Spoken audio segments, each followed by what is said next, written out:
the storms are on track to be moving into central Texas here in the next few hours. So right now, up toward the big country, there are several severe thunderstorm warnings. Look at all the lightning strikes. That line of heavy rain and some strong winds cutting through St. Angelo, even down towards the Edwards Plateau. I drew some arrows to show you the direction. There's even a tornado warning embedded in there too. So all of this action will eventually be in the KXAN viewing area. I'd give it about 2 or 3 hours before we're going to have to really be keeping an eye on these storms. Clouds and radar, you'll notice a few puffy cumulus clouds, a few spot showers out toward College Station. But the 15 counties here at the KXAN viewing area are completely rain-free. So I'm going to show you 2 different computer models that I have access to, and this will try to give you a better idea of storm timing. So let's advance this till right around 7 o'clock. A couple of thunderstorms firing up ahead of this cold front, but in these cold front setups, it's a line of some strong storms. So that line begins to move into Mason and San Saba by around 8 o'clock, slowly moving south and east.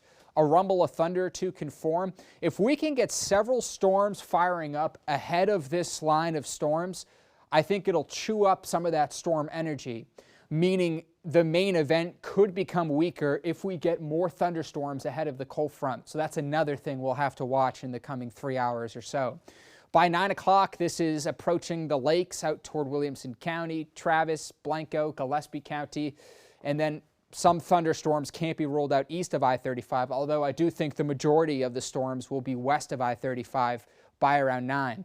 10 o'clock, this is through the Austin area. This will be the main event for Austin. And then further east by around 11 o'clock. By midnight, this is clearing out, and then there are some leftover spot showers and maybe a rumble of thunder, but not expecting rain at all for your work week.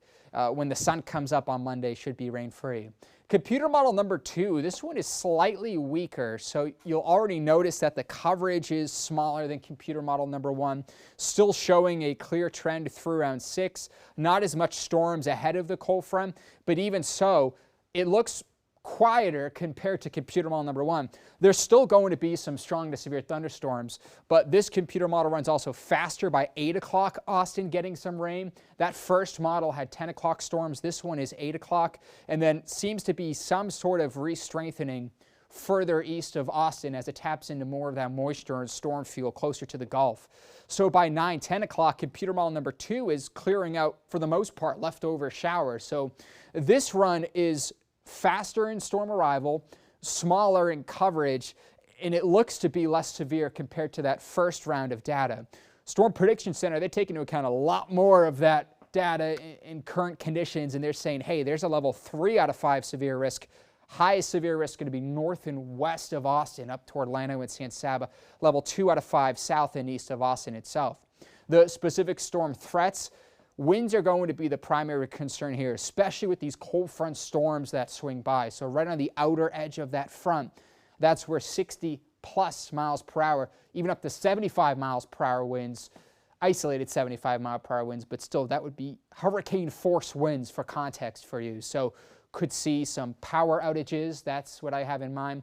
Maybe even some limbs of some dead trees and branches could be falling. So with thunder roars, head indoors. Past 8, 9 o'clock, I would head indoors in the Austin area because those storms overnight are going to pack a punch. The good news, they clear out fast. We're going to have sunshine, high pressure ridging builds back in, 80s to the 90s, and then it's just straight 90s starting Wednesday with a possible low-end scattered shower storm potential next weekend.